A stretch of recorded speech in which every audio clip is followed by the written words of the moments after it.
قیامت میں لوگوں کو بعض مقامات جنت کی طرف گھسیٹا جائے گا، نہیں جائیں گے۔ کیوں نہیں جا رہے ہو ان مقامات پہ بہشت کے؟ کہا ہماری جنت حسین ہے، ہم اس کے گرد گھومنا چاہتے ہیں، ہمیں اس کے پاس جانا ہے۔ ہاں عزاداران محترم، حاج مرزوق بہت بڑے مرثیہ خواں تھے، روزے مصاحب پڑھا کرتے تھے عراق میں۔ بہت لوگوں نے بلایا، اور قدیمی ماتمداری جو تھی 2 ہاتھ کی، انہی نے جو ہے وہ شروع کیا تہران میں، نہیں آتے تھے۔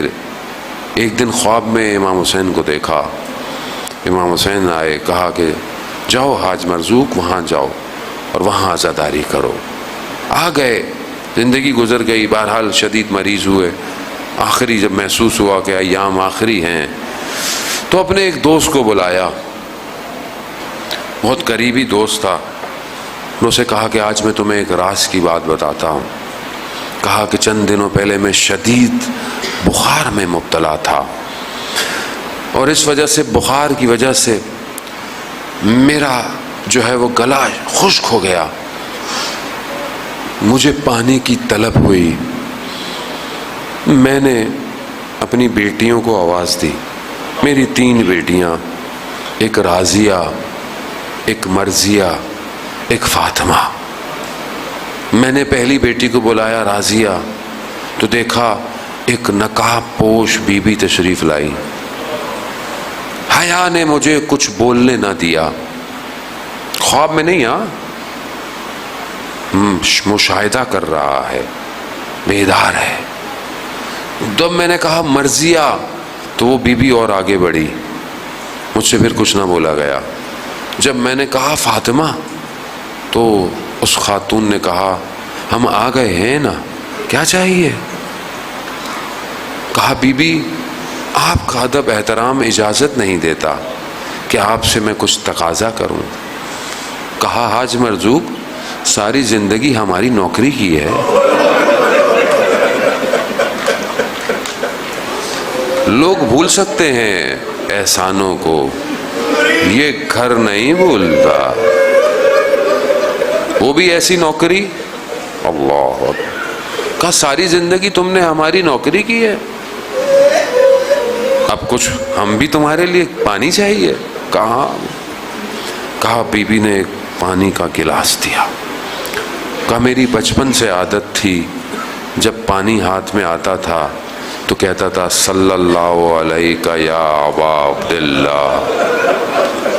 کہا میں نے یہ جملے کہے، بی بی نے گریا شروع کر دیا۔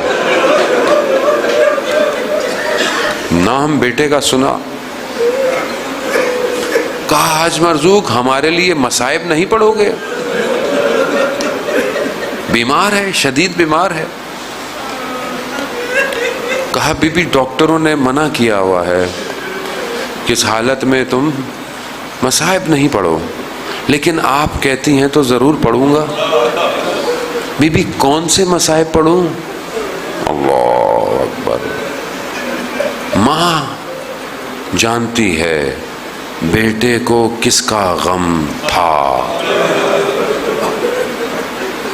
بیٹے کو بیٹے کا غم زیادہ تھا۔ کہا حاج مرزوق علی اصغر کے مصائب پڑھو۔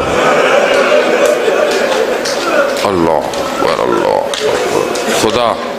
خدا آپ کے بچوں کو سلامت رکھے۔ باب الحوائج ہے یہ بچہ، باب الحوائج ہے۔ بڑے بڑے مراجع علماء کی میں نے سیرت میں پڑھا ہے، وقت نہیں میں بیان کروں، بڑے بڑے۔ کہا کہ جو کچھ ہمارے پاس ہے، یا ہم کہیں پھنس جاتے تھے نا، تو ہم نے اس بچے سے توسل کیا ہے، اس بچے نے ہمیں باہر نکالا۔ جس جگہ کا سب سے چھوٹا ایسا ہو، وہاں بڑے کیسے ہوں گے۔ یہ بچہ عزیزان محترم، یہ بڑا اسٹریٹجیکل آیا ہے، یہ ایسے نہیں آیا۔ یہ بچہ، وہ وقت آیا جب امام نے استغاثہ بلند کیا، جب کوئی بھی نہیں ہے، سب جا چکے ہیں، کبھی تلوار کو زمین سے لگ کے امام دائیں دیکھتے ہیں بائیں دیکھتے ہیں، آئینہ آئینہ مسلم، آئینہ آئینہ ہانی ابن عروہ، آئینہ آئینہ حبیب ابن مظاہر، کہاں ہو؟ کہاں ہیں سب؟ کہاں ہے علی اکبر؟ اسی عالم میں میرا مولا کہتا ہے حل من ناصر، ہے کوئی میری نصرت کرنے والا، ہے کوئی میری مدد کر؟ اللہ، غربت امام حسین ہے عزاداران موت۔ یہ جملے ادا ہوئے اس مبارک دہان سے تو دیکھا خیموں میں شور اٹھا۔ میرے مولا خیموں میں پلٹے، کہا بہن میں نے نہیں کہا تھا جب تک میں زندہ ہوں شور نہیں کرنا، گریا نہیں؟ کہا نہیں، جب سے آپ نے یہ کہا ہے نا غربت کا اعلان، تو ایک بچہ ہے جو کسی آغوش میں نہیں آ رہا، ہر آغوش میں اس کو رکھا ہے لیکن اسے چین۔ امام نے کہا لاؤ مجھے دے دو۔ جیسے ہی اپنے بابا کی آغوش میں آیا علی اصغر خاموش ہو گیا، جانتا تھا یہی آخری آغوش۔ اللہ، کون سمجھے وہ ماں کس طرح اس ماں نے علی اصغر دیا ہوگا، کیسے دیا ہوگا؟ یہ تو مائیں سمجھتی ہیں نا بچے کو، چھوٹا بچہ ویسے بھی ماں کی آغوش میں خاموش رہتا ہے، لیکن یہاں اسے پتا ہے کہ کوئی اور نوکری ہے۔ آیا امام نے اپنی عبا میں لپیٹا، لے کر چلے۔ دشمن سمجھا کہ امام قرآن لا رہے ہیں، قرآن نہیں تھا، قرآن کا چھوٹا سورہ تھا۔ آپ مصائب سنتے رہتے ہیں، میں بس تیزی سے اپنے آخری جملوں کی طرف بڑھوں گا۔ عزاداران محترم، امام نے جو ہے وہ خطاب کیا کہ تمہیں اگر مجھ پہ رحم نہیں ہے تو اس پہ رحم کرو، اس پہ رحم کرو۔ جب لوگوں نے دیکھا تو کہتے ہیں اشکیا کے لشکر میں بھی لوگوں نے رونا شروع کر دیا، گریا شروع کر دیا۔ اور اس سے پہلے کہ یہ چھوٹا بچہ جنگ جتوا دیتا، اس لعین نے حرملہ کو کہا حرملہ اس ناطق قرآن کے چھوٹے سورے کو خاموش کرو۔ کیسا خاموش کیا؟ تیر، اللہ اکبر،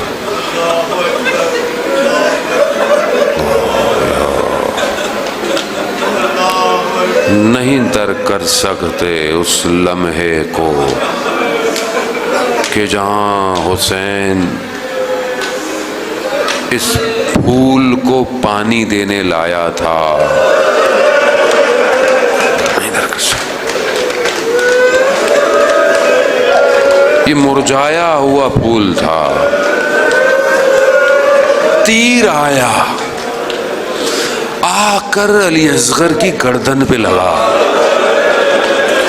علی اصغر اپنے بابا کی آغوش میں پلٹا، باپ کو دکھانا نہیں چاہتا تھا۔ وہ مسکراہٹ وہیں رہ گئی۔ سنیں گے جملے۔ مقتل کیا کہتا ہے؟ مقتل یہ نہیں کہتا کہ تیر نے علی اصغر کو ذبح کیا، نہیں، تیر نے علی اصغر کو نہر کیا۔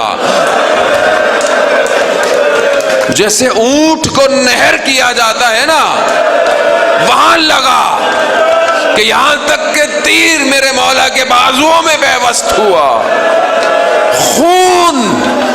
خون سے سیراب ہوا ہے علی اصغر۔ خون نہ آسمان لے رہا ہے نہ زمین لیتا ہے، اپنے خضاب لگایا علی اصغر کے خون کو۔ بس اب کیا ہے، کہاں جائے؟ ہائے سلام اس ماں پر کہ جو سائے میں نہ بیٹھی کبھی، کیسا جگر ہوگا اس کا۔ دو روایتیں ہیں مقتل میں کہ میرے مولا خیمے لے کے گئے، لیکن کوہرام تھا، لے لیا، لیکن لے کے کیسے گئے؟ جو صبح سے بدن کو لا رہا ہے، لاشوں کو لا رہا ہے، وہ کیسا ہوگا؟ لیکن نہ جانے اس بدن میں کیا تھا کہ یہ بدن بھاری ہو گیا۔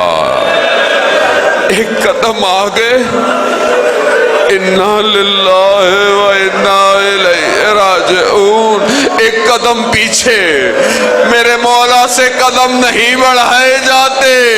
علی اصغر کا وجود اتنا سنگین ہوا میرے مولا کے لیے کہ یہاں پر خیمے نہیں گئے، روایات بعض کہتی ہیں خیموں سے رخ کو موڑا، خیموں کے پیچھے گئے، اپنی تلوار سے ننھی سی قبر بنائی، علی اصغر کو سلایا۔ اب کہتے ہیں امام سے اٹھا نہیں جاتا تھا، آواز غیب آئی، حسین اٹھو، ریت کو جھاڑ کر نہ جانے حسین کیسے اٹھا مجھے نہیں پتا۔ مقتل خاموش ہے کہ کیا وجہ تھی کہ خیموں کے پیچھے چھپایا تھا۔ شاید امام کے ذہن میں ہو کہ روز عاشوراء یہ نیزے لے کر جنازوں کو گننے آئیں گے، نہ جانے کہیں کسی نیزے میں